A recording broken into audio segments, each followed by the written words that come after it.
Afterward. Okay, happy Thursday, everybody. Welcome to our monthly KW Masterminds. I have a pleasure today to have a special guest. Whoever's here and a lot of you guys on the Zoom are going to join us in the various offices. Thank you in advance. We are going to talk today with again amazing person. Not just individual and precious man, but also a brilliant professional, and one of the executive with our company, Brady Sandahl. Brady, how are you? I'm doing really well. I know you're doing well. Congratulations on your recent engagement. Thank you. It's great. It was nice to see you tour Europe the level you did. Yes, yeah, it was Europe and then Israel. So it was a magical moment. I appreciate that. Thank you. Yeah, of course. Yeah. So I'm actually coming to you from Scottsdale, Arizona today. I just had the pleasure of spending an hour with one of the ALCs in the Scottsdale region, and they are just loving life. There they are. So it's good to be with our people. It's great. That's great. And there's one thing I do just want to share, just a couple of with your permission, a couple of sentences about Brady, in case someone didn't had the pleasure to, meeting you in person or virtually. Brady is the Director of Growth for Keller Williams Luxury International. In this capacity, Brady is responsible for advancing KW luxury market share and providing the best culture, systems, and models, products and services, and profit and wealth building opportunities for agents who sell luxury real estate. In addition, because you wear many hats, Brady is also leads the Brady Sandahl Real Estate Group at Keller Luxury Homes in Palm Springs. I think the biggest team out there with KW. And in 2020, they represent over 200 clients. Had a massive year that year, over 150 million in gross sales volume. Congratulations. We're done with the bio. Don't worry about the bio. Enough about that. Let's talk. So first of all, I'm glad that we get to spend time with everybody. It looks like we've got different market centers here, right? Yeah. And I love you, and you know that. That's why we don't want to talk about me. We want to talk about what they need to know, because this is an exciting time to be in real estate, especially in the luxury market, especially in Southern California. I'm going to share a few words that I share with the Scottsdale market because I think it's really pertinent we understand these words. So the first word I need to make sure that everyone understands is data. So if you're taking notes, write down the word data. And here's why. Because the data that we need to know is not what has sold, but who is buying real estate right now. In other words, become the expert in the data through the eyes of a buyer. Why would a buyer buy now? What is the buyer looking for? How much they're going to pay? Because that's going to help you understand where the market's going to go next, right? So look at data differently, not of what sold, but who bought. Why did they buy and how much did they pay? Because when you're sitting down with a seller or a buyer and they want to know about luxury, you can have the conversation of, hey, would it surprise you to learn that X amount of buyers still bought in this price point, in this location? Be the expert in buyer behavior. Number two, understand that standards matter. Standards of how you show up for your customers, standards of how you show up for your team, standards of how we show up for our co-op agents. Standards matter. And standards are going to matter more now in luxury than ever before. Partly because, Manny, a lot of people are really tired, and so they've moved from standards down to suggestions. The third word we want to focus on, and I think this is the word that Keller Williams understands really well, service. When you look at a Keller Williams market center, it's filled with ladies and gentlemen who know how to serve. We serve each other, we serve the customers who pay us, and people who are used to being in luxury, meaning spending money on luxury products and goods and experiences. They simply do that because they know the service will be better, right? Well, that fourth word is systems, because a system is simply the execution, the delivery of your service. So everything that we do, whether it's how we present ourselves in a listing appointment to how we negotiate a price reduction, which I know is happening in LA County at a high level, that's a system. And so it's a great time to look at what our systems need to be in luxury, right? What they need to be. I think that next word that I share with Scottsdale today is around the word of skills. And I think the only skill you have to master at a high level is asking the right questions. Yeah. In other words, you don't have to be the expert in the market, but you have to understand the questions to ask of the people that want to hire you. And that final word of 6 would be activities, making sure that your schedule is filled with activities that are going to increase your production. You basically want to take the gaps of wins, the gaps of commission deposits, and close those. And the way you close that gap is by doing more activities. So those are the 6 words that I shared with Scottsdale that I thought we'd start our conversation with today, because those words matter. No, it's powerful. So I'm just going to repeat that to whoever make notes, right? Number 1, the 6 words were data. Really, explain about, the value of that information, clients, etc. Number 2, standards, or standards matter, right? And that's something that it's very easy to lose as well as we go and grow. Number 3 was service, quality of service, which is huge. Number 4 is systems to sustain all of the above. 5, skills, particularly asking the right questions. And number 6, activities. Beautiful. Yeah, I just put those in the chat because I think that really is going to matter for what's going on. I'm just curious for those that are in the room, how many of you plan to go to Mega Agent Camp either in person or digitally? How many plan to be there? We have between our offices plus Brandon Lauder, we have close to 30 agents in leadership. Great. So, well, here's the good news, man. You may know this, that many of the 7,800 people going in person, 23% of that population is part of KW Luxury. wow. Meaning we have about 1,800 of the 7,800 going who are part of KW Luxury. So the level of content and the conversation is going to be really, really good. Yeah. If you can't make it to Mega Agent Camp, the thing I want you to be aware of is this Luxury Symposium, which I'm going to put in the chat. This is our global luxury sales conference happening October 1st, 2nd, and 3rd in Boston.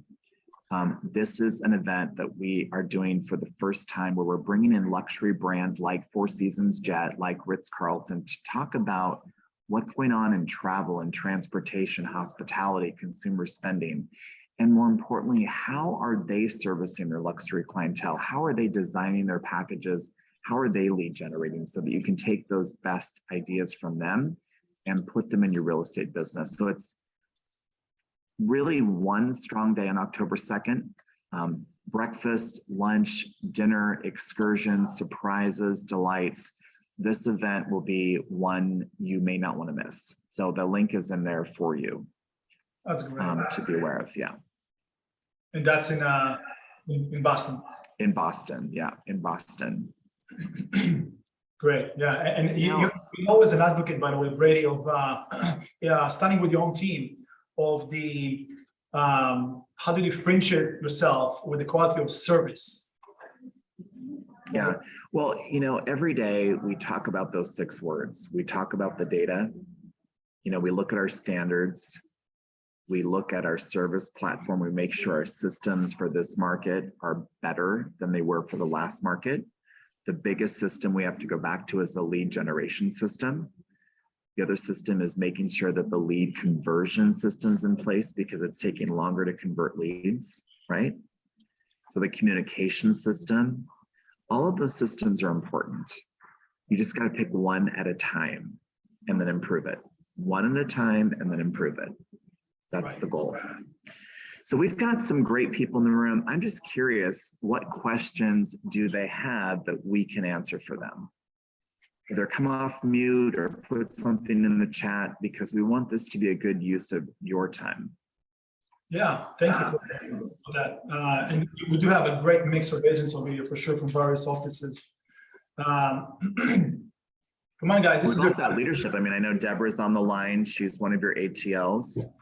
I know Penny's name.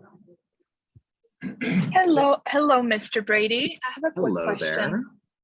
There. How do you go about lead generating for luxury clientele? Thank you. Yeah, great question. So the first one is I look at, for the market I serve, I run an MLS report to show what price points are selling the most. So I run an inventory report by price point, understand the highest price point and the lowest. And I look for the number of transactions. What are the buyers buying at the highest amount? For Palm Springs right now, it's $1 million to $2 million, right? That's the largest percentage. So I'm going to lead generate specifically into those price points, right? Because you want to make sure that you're only lead generating into the areas of the highest focus among buyers.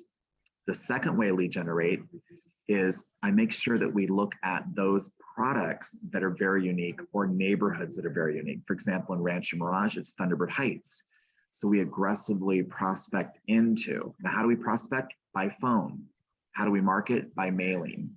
We also do digital marketing, but we approach a consumer a variety of ways because right now, the consumers that have properties they may want to sell aren't physically in the city that we're in.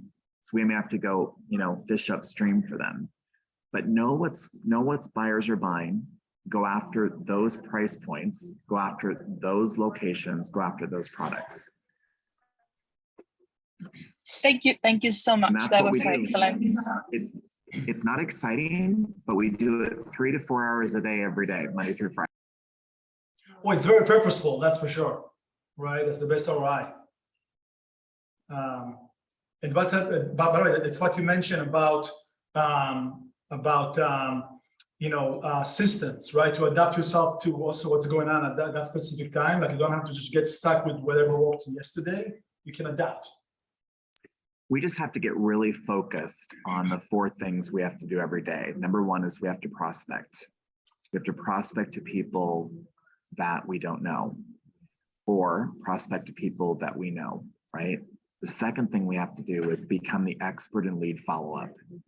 We have to follow up with people more than ever before. They're distracted, they're tired, they're concerned, they're anxious.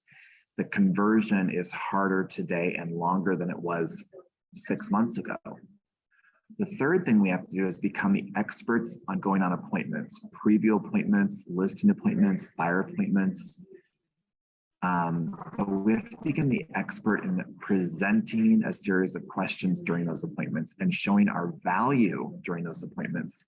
And the fourth thing we have to do is become the expert in negotiating. We have to negotiate with ourselves, our staff, our co-op agents. We have to negotiate with our clients, right? So the fundamentals of prospecting, lead follow-up, appointments, and negotiating, those are the 4 things we have to become experts in. Yeah. Yeah, right. Now, the only difference between a lower price point and a more expensive one is our ability to execute everything better at a higher level, right?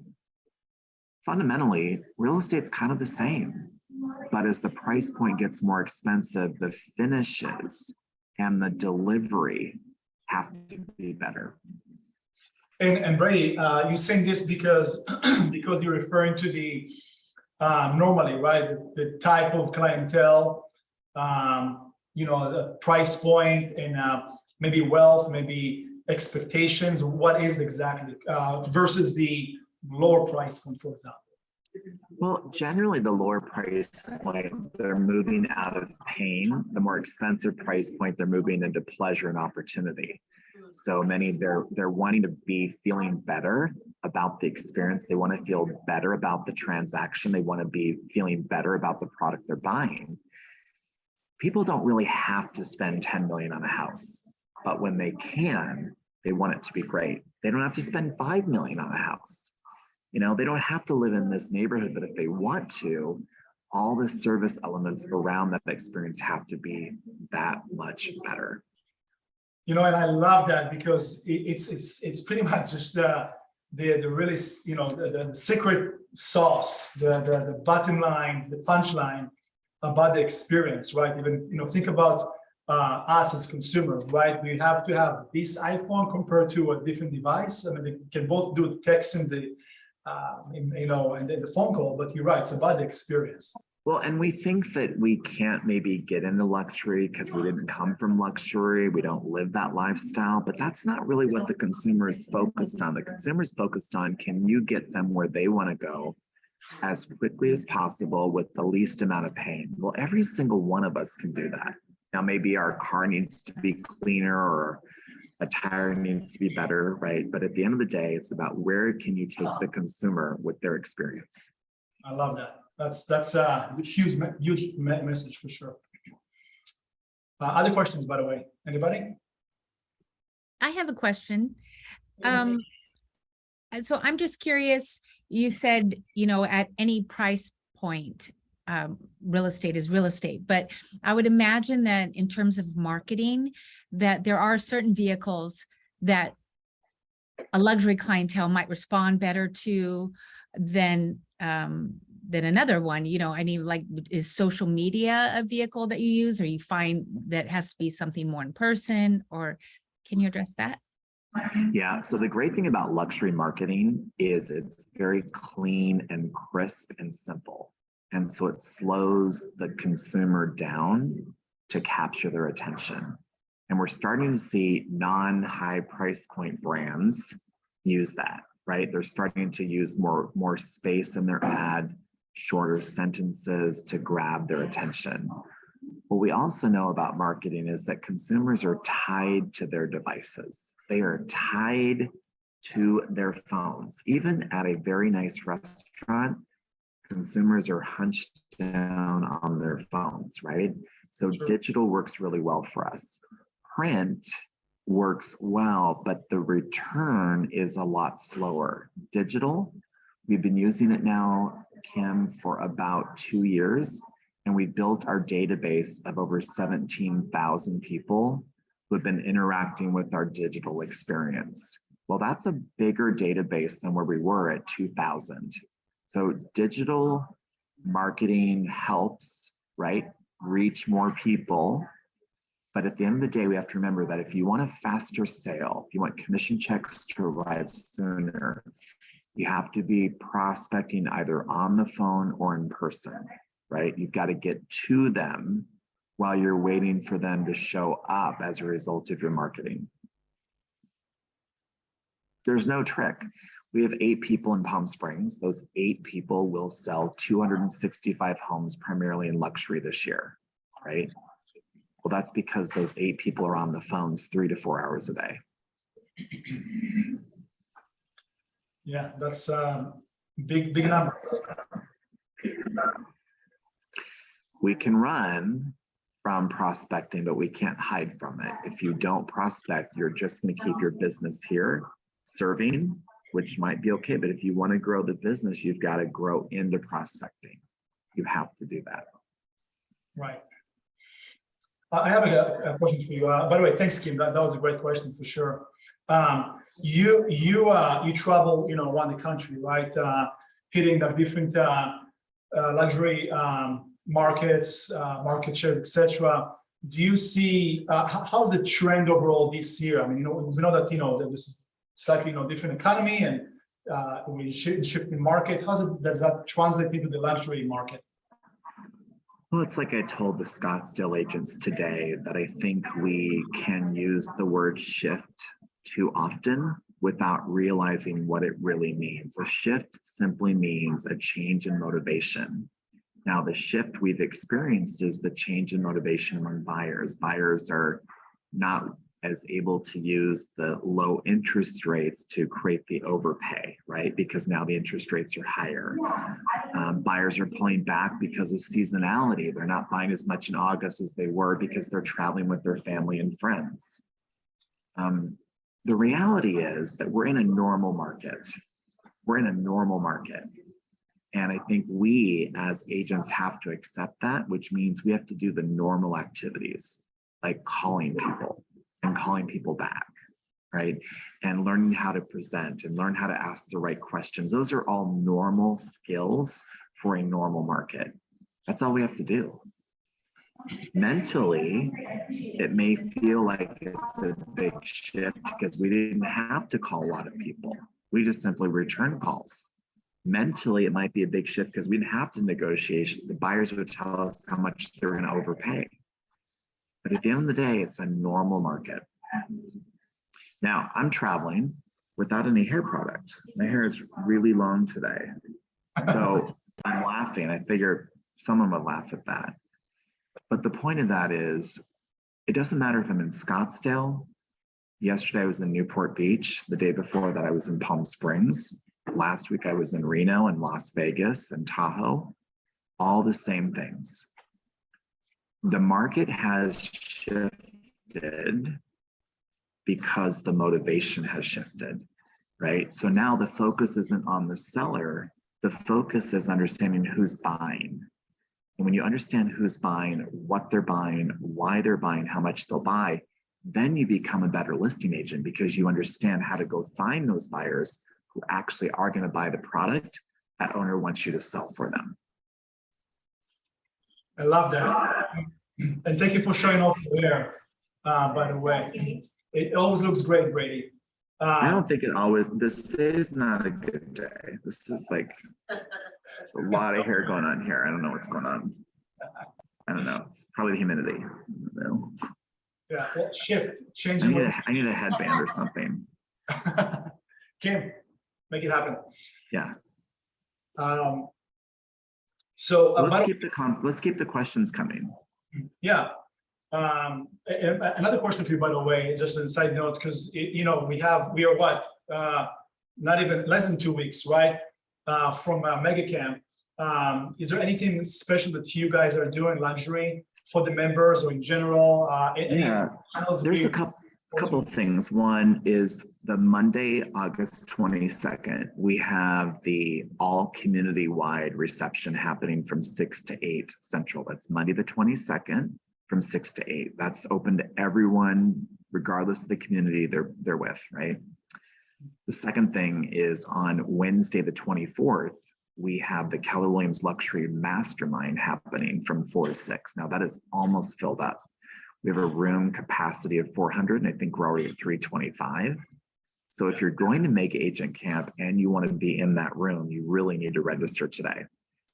All things for KW Luxury, just go to KW Connect, put your mouse over communities, and scroll down to KW Luxury. Yeah. Oh, how I got started? Yeah, I love this. So Allison, I have always been mesmerized by service. I love service. I had the pleasure of working for the Nordstrom family, where you learn a lot about service, right? And so I started working for retail brands like Nordstrom, Starbucks, the Ritz-Carlton, hotels that really deliver phenomenal service. And I started to study how they delivered that service. And so when I got into real estate 18 years ago, I knew that how I was going to win the clients over is by delivering a phenomenal service platform. So that was my goal, is just deliver phenomenal service. My first day, when they said, you're on floor time, watch the floor, I thought they meant watch the floor. It was like, so I'm just staring at the floor like the floor is going to move. And the guy walked in and said, well, I'd like to list my home with you. I said, great, I have a plan for that. Before I show you the plan, what's the one thing you want me to do to bring a buyer to your home? And he's like, no one's ever asked me that. And I said, well, I want to make sure I hit your expectation. He's like, you're hired. And that was my first day. I'd never sold a home. In fact, when we opened escrow, I thought that meant opening a drawer. So I shoved the file in the drawer and closed it. I never opened escrow because I didn't even know what that meant. The point is, I wasn't the smartest kid, but I knew that service mattered more than anything else. And that's how I got started, is by understanding that the level of service we offer will determine the price point we get to serve, and the way we deliver service will determine the speed at which we get paid. Yeah, and it definitely kept that integrity of the level of service, and now, as a ambassador of the brand company-wide, which is incredible. Alison, by the way, she's a member of the sports entertainment, and and I recognize her name. I love it. I love that she's here. Yeah, it's so good. When we started this venture, Manny, we had 2,500 people in the program. We have 14,000 now in. And congratulations. It's been how long? 2 years.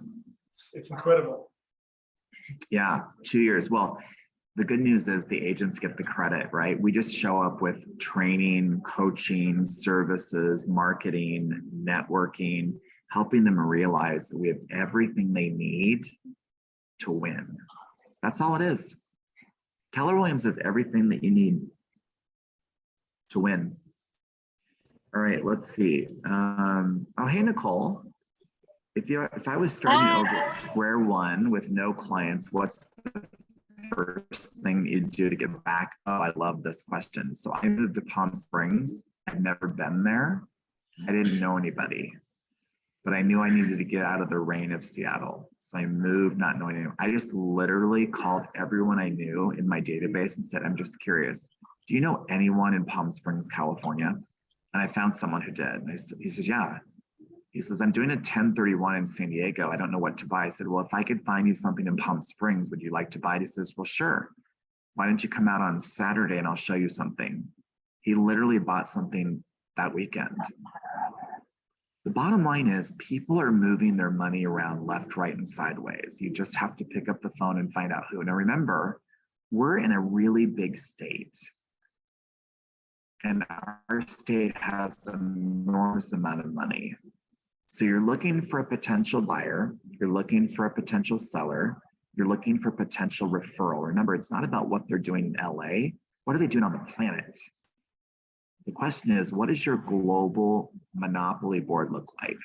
What markets do you want to sell into, cash out of? Who do you know that wants to make a move here or anywhere in the United States because you can refer them around the planet? So at the end of the day, Nicole, it's having more conversations, asking more questions of people. Anne-Marie, with a focus on polishing our listing presentations, does your team role play? Yes, they role play 5 days a week. Wow. Yeah, we require that our ladies and gentlemen role play 5 days a week. And before they present an offer, they have to role play it 3 times. Before they present a counter, they role play it 3 times. Before they present a request for repair, they role play it 3 times. Why? Because we want to practice on our peers, not on the people who pay us. You're an athlete, you're a performer. They practice every day. Every day. Yeah. Thank you for saying that. Yeah. About the practice, right? Practice. I mean, I practice every day. Every day I practice. Because I'm still selling some homes, but I had a client call today and I had to practice before I called them back. I'm a little rusty. Yeah. You know, what happens? We'll take your rusty any day. You're so kind. Practice. This is a wild day. What is going on here? Crazy. I have another question for you, Brady. What do you say, or how do you navigate the questions or perceptions that people may have that luxury real estate might be better served from one of those small boutique luxury brokerages as opposed to big KW? Yeah. I asked them a question. I said, I love that, by the way. Let me ask you, what are you looking for in a luxury experience? And they'll tell me whatever it is. It might be marketing, it might be representation, it might be prestige or image. Great. I'm just curious, are you hiring the brokerage or the agent? Now, one is not better than the other. If they go down the road of an agent, say, perfect. If you were to hire me, what's the one thing you want me to do or expect me to do to represent you at the highest level possible, right? They'll tell you. If they say, I'm looking for that boutique brokerage, tell me why that's important to you. I'm looking typically for individual attention. I'm looking for maybe premier marketing. I'm looking for whatever it is. Generally, when they say boutique, it means they want attention. They want personalized service. Now, by the way, Kim, when you select me, I'll give you that individual attention. Can I also share with you why having multiple boutiques in multiple markets will help you? Like, what do you mean? Say, well, we have a boutique office here, and we have 900 others across the United States. Can I help you understand what that means? It means that we're the only brand in every small market, medium market, and major market, which means we have the best chance of finding your buyer, right? In other words, would it surprise you to learn that 1 out of every 5 transactions is represented by a Keller Williams agent? Now, here's where we all have to do some work. We all are very entrepreneurial, which means we sometimes try to reinvent the wheel. Let me ask you a question. How many logos does Nordstrom actually have? How many logos does Delta Airlines have? How many logos does Mercedes-Benz have? Which means we don't have to reinvent the wheel. Brandon, what's up? Hey, Brady, good to see you, man. How are you? So I know you're doing well. I'm trying. We're rocking Los Angeles and Colorado, but yeah, we're good. Yeah. I heard you're doing well in Colorado. Thank you. I appreciate that. Looking forward to seeing you at MegaCamp. So Brady, would you mind sharing, it feels like, so this is our 9th year Keller Williams, and the luxury feels so much better now, and thank you for being a part of that. What are we doing as a whole to help collectively take that luxury brand and make it more of a household name? When we're competing, especially in a Los Angeles market with the Compass and the Sotheby's of the world, would you mind just sharing like maybe some ideas or thoughts you have in where we're going? Yeah, what I can tell you publicly right now is that we have relied on the agent to tell the story. And candidly, the agent has told the story when they've thought about it to the people that they know. What I'll be able to tell you in a couple of weeks is Keller Williams is going to tell that story for the agent. And that's going to be a game changer. So when that day happens, which is in the very near future, it's going to cause some heads to turn, because we've always said, oh, we're going to teach the agents to tell the story. No, you don't want to tell the story. And I get it. So we'll tell the story. So the way that we've never marketed from a business to a consumer, we've always gone business to agent to consumer. But we're going to go business to consumer. And I get to run that play. We're glad you're doing it, man. We're excited. I'm glad I'm doing it. Trust me. Because as I said to the team, is like, I love that we're Nordstrom, but we're a Nordstrom without a gift wrapping department. So let's make sure we wrap the presents and we tell the story. Yeah.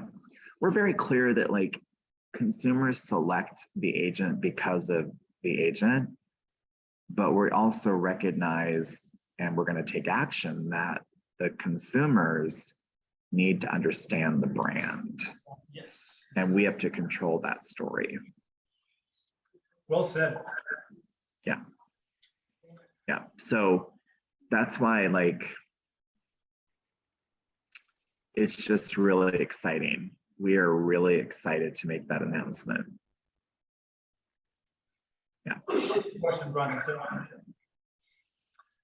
Penny said that she role played with her husband, and every time she's stumbled or what have you, she's paying $10. Hey, Penny, I'm gonna role play with you any day of the week. Just give me a call. I love that, Penny. Way to go.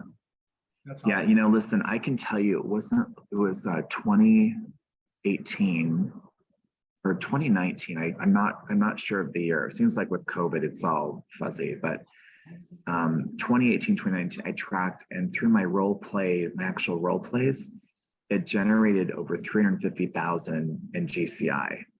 In other words, my role play partners told me how to do something better, which allows a sale to happen. And I calculated that 350,000. So role playing works.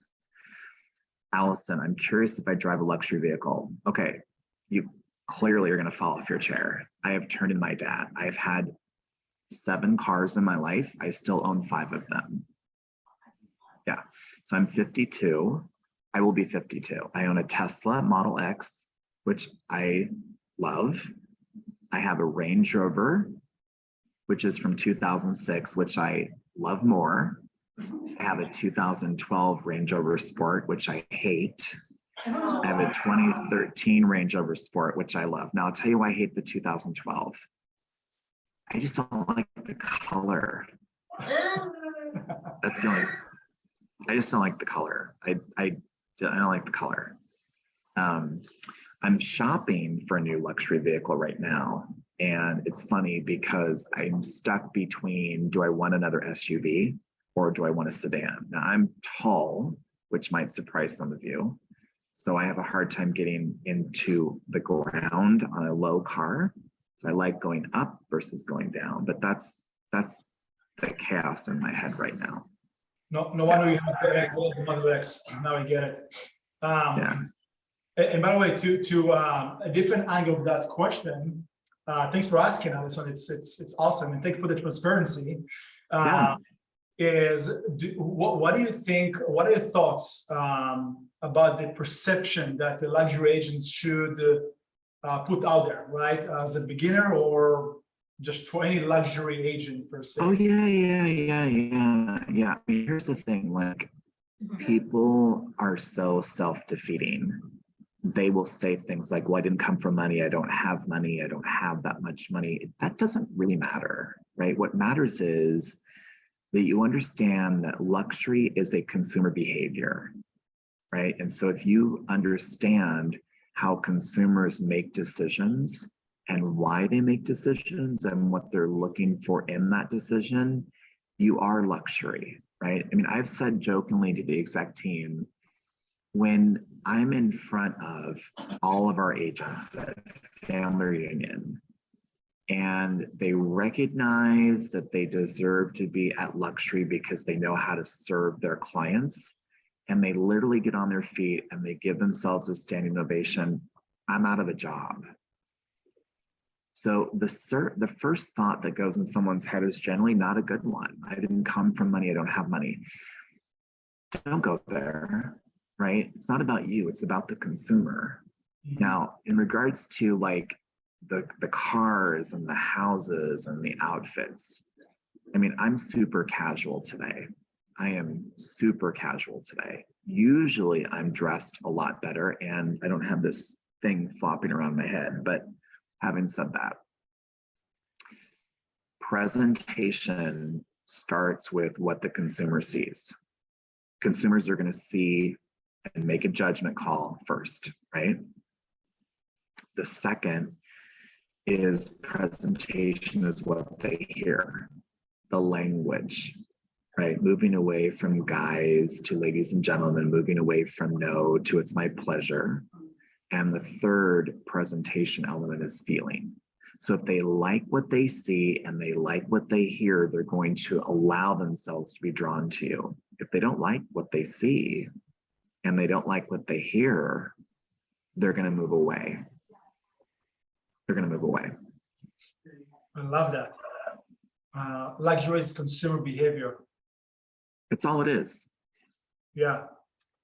Now, here's what we know about the last 2 years, Manny, that people sold homes so fast, there wasn't time to build a connection to the brand.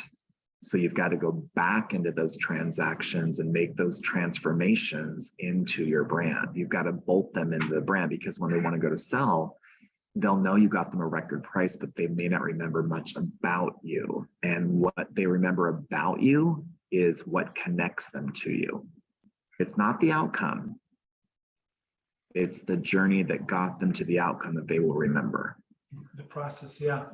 And you know, I top it off with the fact that for 2 years, year and a half, what have you, there was this disconnect with COVID. So there was less of a personal touch in addition to that, right? Oh yeah, absolutely. No doubt. Yeah. Yeah. And I love that because what you're saying right now, that there's bigger opportunity today, more, probably than before. So you just have to focus on that in the right time. Well, there's more money moving around the planet now, right? And it's going to continue to move. We just get caught up in the headline around interest rates, right? And inventory and all of that. But at the end of the day, remember, buyers are buying every single day. And we just have to find the buyers who are buying that day. They're buying every day. Brandon knows this. I think in Colorado, there's a Keller Williams agent closes a house every 23 minutes. In Colorado, I think it is. Yeah, we have 17% market share in the state. And so we close one property every 24 seconds. Yeah, it's like every 24 seconds.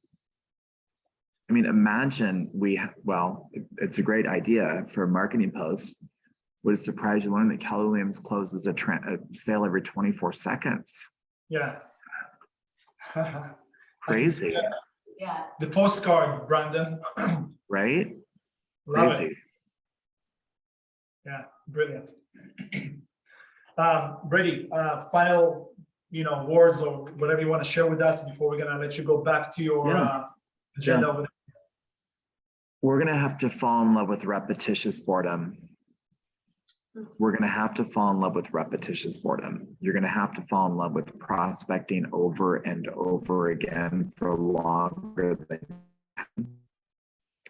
You're going to have to fall in love with asking more questions than you've ever asked before, because the number and level of questions you ask will determine if and when you're going to get paid. You're going to have to fall in love with presenting over and over your value proposition, right? And the way we do that is to ask the question, what is the one thing you're looking for me that you know is I'm the right agent for you? And then the repetitious boredom of always showing up better, practicing, developing skills, repetitious boredom. So rather than chase something, improve what you already have. Success is not doing what you love, it's doing what you don't want to do, right? And so fall in love with the basics, master repetitious boredom, focus on discipline, don't be worried on motivation, and the result will show up. Fall in love with repetitious. And then final thought is I'm getting a haircut tomorrow, which I'm really excited about. Well, we're gonna vote for your haircut afterwards, Brady. In a week and a half. I'm open to ideas on what I should do next. It's like getting really crazy long. Hey, by the way, are you gonna are you gonna have a booth at the convention center? Yeah. Yeah, I'll be there. Come by. I'll be at the KW Luxury booth. Stop by. I'm there almost the whole time. Beautiful. Super excited. Yeah. Brady, Hey, I'm so proud of you. Thank you. Thanks for letting me come in your room for a little bit. Yeah, you're amazing. Thank you for being such an amazing ambassador and for sharing the love with all of us, Brady. Looking forward to see you. Yeah, I'm in Palm Springs, and maybe I'll get to see your ladies and gentlemen sooner than later. All right. Bye, everyone.